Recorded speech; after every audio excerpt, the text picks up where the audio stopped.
એસએમસીના વડા નિર્લિપ્ત રાય, જેમને ખાસ કેસની તપાસ સોંપવામાં આવી છે. ખાસ કેસ એટલા માટે કે એક તરફ આખા આ કેસની અંદર દીકરીને ન્યાય અપાવવા માટેનું બીડું એ કોંગ્રેસે ઝડપ્યું છે અને કોંગ્રેસ આ મુદ્દે સતત એ પોતાની લડાઈ લડી રહ્યું છે. જો કે ઉત્તરાયણ પહેલાંની વાત છે, તે દરમિયાન કોંગ્રેસે સતત લડાઈ લડી રહ્યું હતું અને ત્યારબાદ નિર્લિપ્ત રાયને જ્યારે આખા કેસની તપાસ સોંપવા માટેની વાત જ્યારે કરવામાં આવી છે, ત્યારથી કોંગ્રેસે થોડા હળવા મૂડની અંદર જોવા મળી રહ્યું છે. પરંતુ હવે જ્યારે એસએમસીના વડા આ કેસની તપાસ કરી રહ્યા છે, ત્યારે આ કેસમાં હવે નવા ખુલાસાઓ પણ થવા જઈ રહ્યા છે. નમસ્કાર, આપ જોઈ રહ્યા છો ન્યૂઝ રૂમને. આપની સાથે હું છું પ્રદીપ. અમરેલીની પાટીદાર સમાજની દીકરી પાયલ ગોટીને ન્યાય અપાવવા માટે એક તરફ કોંગ્રેસ એ ફ્રન્ટ ફૂટ ઉપર આવીને પોતાની લડત લડી રહ્યું હતું. જો કે આખી આ લડતના પગલે હાઈકોર્ટના સિનિયર એડવોકેટ આનંદ યાજ્ઞિક પણ અમરેલી પહોંચ્યા હતા અને તેમણે આ દીકરીના ઘરે જઈને અને તેનું સ્ટેટમેન્ટ લખ્યા બાદ અમરેલી જિલ્લા પોલીસ વડાની સાથે મુલાકાત પણ કરી હતી અને ત્યારબાદ સીધા જ રાજ્યના ડીજીપી વિકાસ સહાયની સાથે તેમને મુલાકાત કરી. જો કે અમરેલી જિલ્લા પોલીસ વડાની સાથેની મુલાકાત અને રાજ્યના ડીજીપી સાથેની મુલાકાત વચ્ચેનો જે સમયગાળો હતો, તે સમયગાળા દરમિયાન અમરેલી જિલ્લા પોલીસ વડાએ અમરેલીના 3 જેટલા પોલીસ કર્મચારીઓને સસ્પેન્ડ કર્યા. હવે આ ઘટનાની અંદર નવો વળાંક ત્યાં આવે છે કે આખી આ કેસની તપાસ નિર્લિપ્ત રાયને સોંપવામાં આવે છે.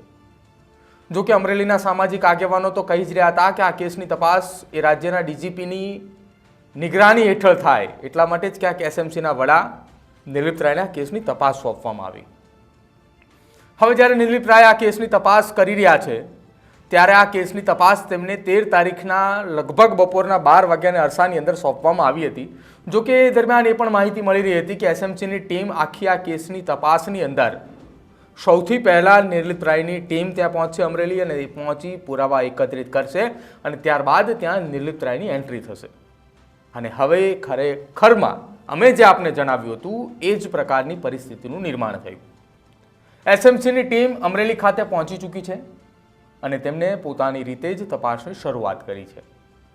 જ્યારે કોઈ પણ બહારની ટીમ અન્ય જિલ્લાની અંદર તપાસ કરવા માટે પહોંચે છે, ત્યારે એ જિલ્લાની ટીમમાંથી, જિલ્લાના પોલીસ કર્મચારીઓમાંથી કોઈને પણ એક વાતની પણ ભનક ન લાગે એ પ્રમાણે તપાસ ધીરે ધીરે આગળ વધતી હોય છે અને ક્યાંક હવે એ જ રીતની તપાસ એ અમરેલીની અંદર ચાલી રહી છે.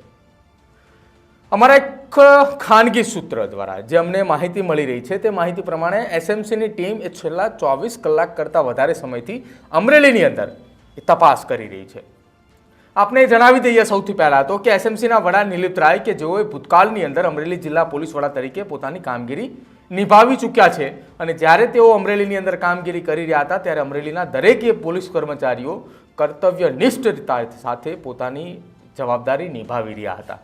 આ અમે નથી કહી રહ્યા, અમરેલીની જનતા કહી રહી છે અને વારંવાર અમરેલીની જનતા એવું કહી રહી છે કે નિર્લિપ્ત રાય જેવા બાહુશ અધિકારી અમરેલીને હવે ફરી એકવાર કદાચ નહીં મળે. પરંતુ અમરેલીના એ લોકોને નહોતી ખબર કે પાયલ ગોટીના આખા સર્કસ કાંડ અને પત્રિકા કાંડનો જે આખો મામલો અમરેલીની અંદર સામે આવ્યો હતો, તે કેસની અંદર ક્યાંક ફરી એકવાર નિર્લિપ્ત રાયની એન્ટ્રી થશે. જો કે હવે નિર્લિપ્ત રાય આ કેસની અંદર એન્ટ્રી લઈ ચૂક્યા છે અને 24 કલાક કરતાં પણ વધારે સમયથી એસએમસીની ટીમ અમરેલી ખાતે પહોંચી ચૂકી છે ને તપાસ કરી રહી છે. હવે તપાસની અંદર અત્યાર સુધીના કયા કયા પુરાવાઓ એકત્રિત કર્યા અથવા તો કયા પ્રકારની તપાસ આગળ વધારી, હવે વાત એની. સૌથી પહેલાં અમરેલી જિલ્લા પોલીસ વડા, તેમની સાથે એસએમસીની ટીમે મુલાકાત કર્યા બાદ તમામે અત્યાર સુધીના દસ્તાવેજી પુરાવાઓ એકત્રિત કર્યા કે આખી આ ઘટનાની અંદર શું કઈ હકીકત હતી અને તમે આખી આ ઘટનાની અંદર કઈ રીતે આખી કાગળિયાની કાર્યવાહી જે છે તે તમે આગળ વધારી હતી, જે થકી કેસ એ એસએમસીના અધિકારીઓ સમજી શકે. પરંતુ હવે આ કેસ એવો થઈ ચૂક્યો છે કે સમગ્ર ગુજરાતના લોકોને પણ ખબર છે કે આ કેસની અંદર શું કઈ ચર્ચાઓ હતી અને કયા કારણોસર આખું આ પત્રિકા કાંડ અને સરઘસ કાંડ થયો.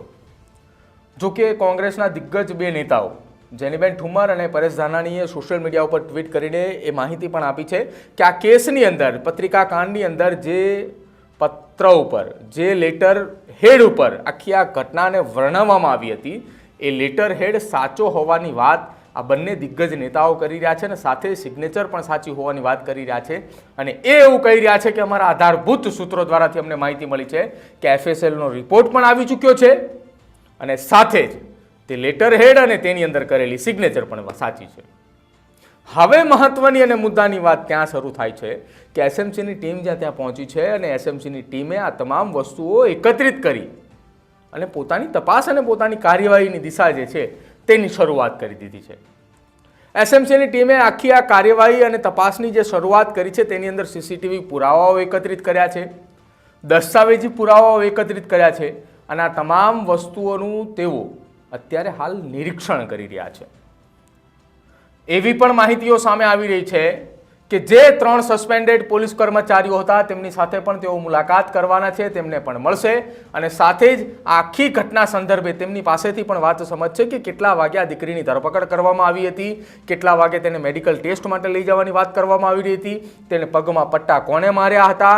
આ સાથે જ આ દીકરી સાથે થયેલી તમામ ક્રૂરતાની વાતો જે છે તે આ 3 સસ્પેન્ડેડ પોલીસ કર્મચારીઓ પાસેથી સાંભળવા માટે એસએમસીની ટીમ ત્યાં પહોંચેલી છે. હવે આખી આ ઘટનાની અંદર બીજી એક મહત્વની વાત કે આ કેસની અંદર અત્યાર સુધી જે કંઈ પણ ઘટના બની એ ઘટનાના પુરાવાઓ એકત્રિત કરવા માટેની કામગીરી એસએમસીની ટીમ કરી રહી છે અને સીધી જ એ દેખરેખ રાજ્યના ડીજીપી અને નિલિત રાયના નેતૃત્વમાં ટીમ કામ કરી રહી છે. હવે નવી વાત એ છે આ કેસની અંદર કે હાઈકોર્ટના સિનિયર એડવોકેટ આનંદ યાજ્ઞિકે જ્યારે ડીજીપીની સાથે મુલાકાત કરી ત્યારે તેમણે 4 થી 5 જેટલા મુદ્દાઓ વર્ણવ્યા હતા. એ 4 થી 5 મુદ્દાઓની અંદર મહત્વનો મુદ્દો તેમણે એ પણ કહ્યો હતો કે જ્યારે આ પાટીદાર સમાજની દીકરીના સરઘસ કાંડને રિકન્સ્ટ્રક્શનની અંદર ખપાવવાની વાત હતી તે દરમિયાન ધારાસભ્ય કૌશિક વેકરિયાના 4 થી 5 જેટલા માણસો એ અમરેલીની બજારની અંદર ફરી રહ્યા હતા અને એ ઉત્સાહભેર કહી રહ્યા હતા કે જુઓ અમારી સામે પડનારાઓની શું હાલત થઈ. આવું આનંદ યાજ્ઞિકે મીડિયા સમક્ષ આવીને પોતાના સ્ટેટમેન્ટની અંદર પણ કહ્યું હતું ને તેમણે કહ્યું કે આ વાત મેં રાજ્યના ડીજીપીને પણ કરી છે. જો કે હવે આખી આ ઘટના સંદર્ભે જે રસ્તાઓ ઉપર અમરેલીના એ સરઘસ કાંડનો મામલો જે થયો એ રસ્તા ઉપર જે જગ્યા ઉપર રિકન્સ્ટ્રક્શનની કામગીરીને તમામ વસ્તુઓ સામે આવી હતી ત્યાંના પણ સીસીટીવી કબજે કરવાની કામગીરી જે છે તે હાથ ધરવામાં આવી રહી છે અને એ સીસીટીવી દરમિયાન જે કોઈ પણ વ્યક્તિ આ પ્રકારનું કરતું દેખાશે તેની પણ કાયદાકીય રીતે પૂછપરછ થાય તેવી શક્યતાઓ ને તેવા એંધાણો દેખાઈ રહ્યા છે.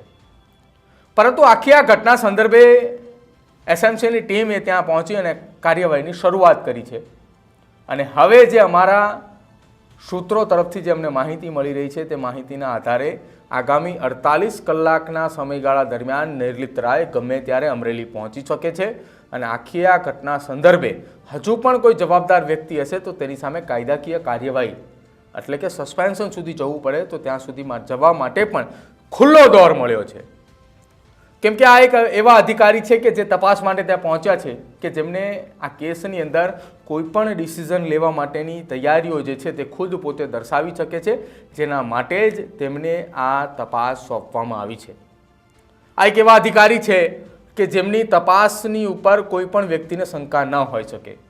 કોંગ્રેસના દિગ્ગજ નેતાઓને જ્યારે નિલિત રાયને તપાસ સોંપવામાં આવી હતી ત્યારે પૂછપરછ કરી રહ્યા હતા, ત્યારે જ્યારે અમે પણ ચર્ચાઓ કરી રહ્યા હતા ત્યારે તેમણે એ પણ કહ્યું કે નિલિત રાય આ કેસની અંદર નિષ્પક્ષ તપાસ કરશે, અમને એવો વિશ્વાસ છે અને હવે જેઓ ત્યારે આ કેસની તપાસ શરૂ કરવાના છે ત્યારે અમે નિશ્ચિંતિત થઈને આખી આ ઘટનાને અમે જોશું અને ક્યાંય પણ અમને શંકા લાગશે તો અમે સીધી તેમને રજૂઆત કરીશું. જો કે આમ આદમી પાર્ટીના નેતા ગોપાલ ઇટાલિયાએ તો એવું પણ કહી દીધું હતું કે નિલિપ્ત રાય એ થોડા રાજ્યના ગૃહમંત્રી છે, એ પણ રાજ્યના ગૃહમંત્રીના ઓર્ડર માનવાવાળા અધિકારી છે.